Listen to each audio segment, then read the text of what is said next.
হ্যারির সাথে কথাকে দেখে অদ্ভুত কাণ্ড করলো অগ্নি। সম্পূর্ণ জানতে ভিডিওটিতে একটি লাইক করে প্রথম থেকেই দেখতে থাকো। গল্পের শুরুতেই দেখা যায় যে অগ্নি মনে মনে ভাবতে থাকে গোবরদেবী ওদিকে কি করছে তার কোনো ঠিক নেই। এর মধ্যেই কথা তো বিপদে পড়ে গেছে, কারণ কর্তা দাদু চলে এসেছিল টি লাউঞ্জে। এরপর যদি কথাকে দেখে নেয় কর্তা দাদু তো অনেক রেগে যাবে, তাই কথা একটা ফোন দিয়ে বার করেছিল আর বলেছিল দাদাভাই তোমাকে এই ব্যাপারটা সামলাতে হবে। আসল খাঁটি মধু দিতে এসে নীলাদ্রি যে এইরকম বিপদে পড়বে নীলাদ্রি নিজেও হয়তো সেটা ভাবতে পারেনি। এরপর নীলাদ্রি বেশ স্টাইলিশভাবে সেজে নিয়েছে আর এতটাই মডার্ন হয়ে গেছে যে চেনাই যাচ্ছে না। কথা বলে সাবধানে সামলিও কিন্তু, কারণ কর্তা দাদু কিন্তু খুবই চালাক আর খুবই বিচক্ষণ মানুষ, বুঝতে পেরে যাবে। তখনই হ্যারি অবশ্যই নীলাদ্রি বলে আরে এই হ্যারি সবটা সামলে নেবে, তুই চিন্তা করিস না।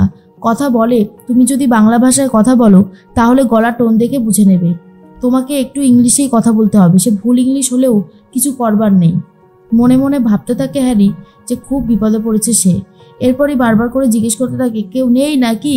হ্যারি বেরিয়ে আসতেই কর্তা দাদু বলে এইটা আবার কে, এখানে তো স্যান্ডি থাকতো, স্যান্ডি কোথায়? আর বললো যে ম্যাডাম রয়েছে, ম্যাডাম কোথায়? হ্যারি বলে কি লাগবে বলুন না, আমি এখানে রয়েছি তো, আমি আপনাকে ঠিক দিয়ে দেব। কর্তা দাদু বলে এই ছোকরা, তুমি এখানে রয়েছো তো আমি কি করব? এখানে শুনলাম একজন ম্যাডাম আছে, কই সে ম্যান্ডি রয়েছে নাকি? এর মধ্যেই নীলাদ্রি তখন বলে আরে ম্যাডাম হোক স্যার হোক আছে তো, আপনার কি চাই আপনি শুধু সেটা বলুন। তখনই শশীভূষণ বলে আমার যেটা চাই সেটা তুমি দিতে পারবে?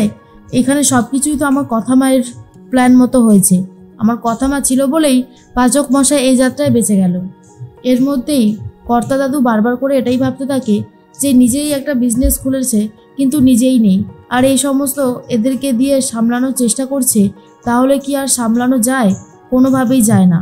কর্তা দাদু মনে মনে ভাবতে থাকে আমার বিজনেসই বা আর কী করে সামলাবে অগ্নি? না না না না, অগ্নির ওপরে ভরসা করা যায়ই না। এর মধ্যেই হ্যারি তখন বলে এই যে কি লাগবে বললেন না তো? কর্তা দাদু বলে আমার কিছু লাগবে না, আমার এখানে থাকতে ভালোও লাগছে না, আমি চলে যাচ্ছি, এই বলেই চলে যায়। তখনই কথা ভাবে যাক বাবা, অবশেষে একটু সামলানো গেছে।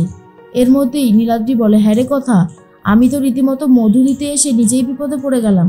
কথা বলে এই যাত্রায় যে বাঁচিয়ে দিয়েছো এটাই অনেক বড় কথা। কর্তা দাদুর একটুও সন্দেহ হয়নি, তুমি এত সুন্দর অ্যাক্টিং করেছো, আমার যে কি ভালো লাগছে তোমাকে বলে বোঝাতে পারবো না।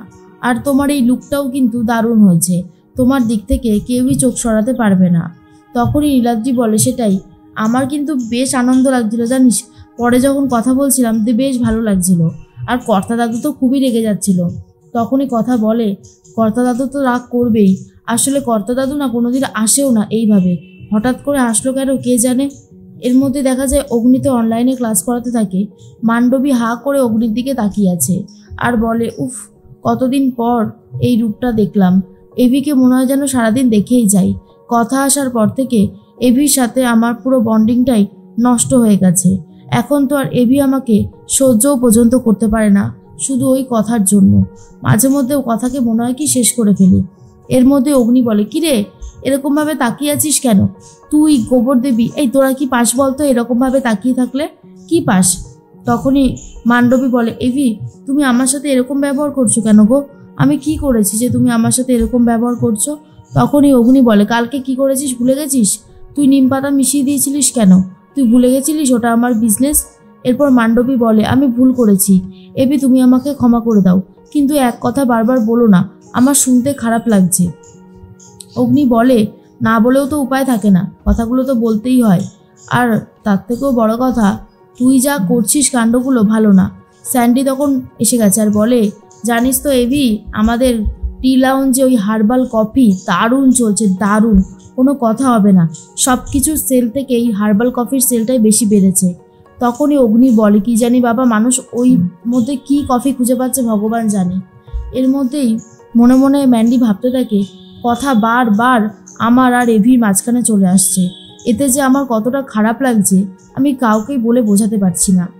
অগ্নি তখন বলে মান্ডবী তুই এখান থেকে এখন যা, অনলাইন ক্লাসটা আমাকে করাতে দে, বুঝতে পারলি তো, আর এতে বেশি বাড়াবাড়ি করিস না।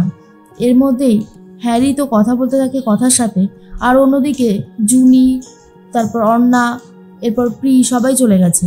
আর গিয়ে হ্যারিকে দেখার পর থেকে তো পুরোই অবাক হয়ে যায়। গেছে ছোটকাও। ছোটকা তখন বলে, এ কি, এইটা আবার কে? তার মধ্যেই হ্যারি তো চলে এসেছিল। আর ছোটকাকে দেখার পর কথা বলে, ছোটকা আমি বলছি ইনি কে, আমি তোমাকে বুঝিয়ে বলছি। আরে ইনি হলো আমার দা ভাই। পুরো ব্যাপারটা যখন ছোটকাকে খুলে বলে যে কর্তা দাদুর হাত থেকে বাঁচার জন্য ওই দা ভাই এরকম একটা ছদ্মবেশ নিয়েছে, আর তখন ছোটকা বলে, সত্যি আমাদের নীলাদ্রিকে কিন্তু একদমই চেনা যাচ্ছে না, পুরোই অচেনা লাগছে, কেউ বুঝতেই পারবে না যে এটা আমাদের নীলাদ্রি। তখনই কথা বলে, দা ভাই তুমি আর দেরি করো না, যাও এখান থেকে। এর মধ্যেই অর্ণা তখন বলে, এটা কে কে জানে? নীলাদ্রি একটা গাছ নিয়ে চলে যাচ্ছিল, আর তখন সেই গাছটা প্রিয়ের নাকে মুখে লেগেছে আর বারবার হাঁচি হতে শুরু করে।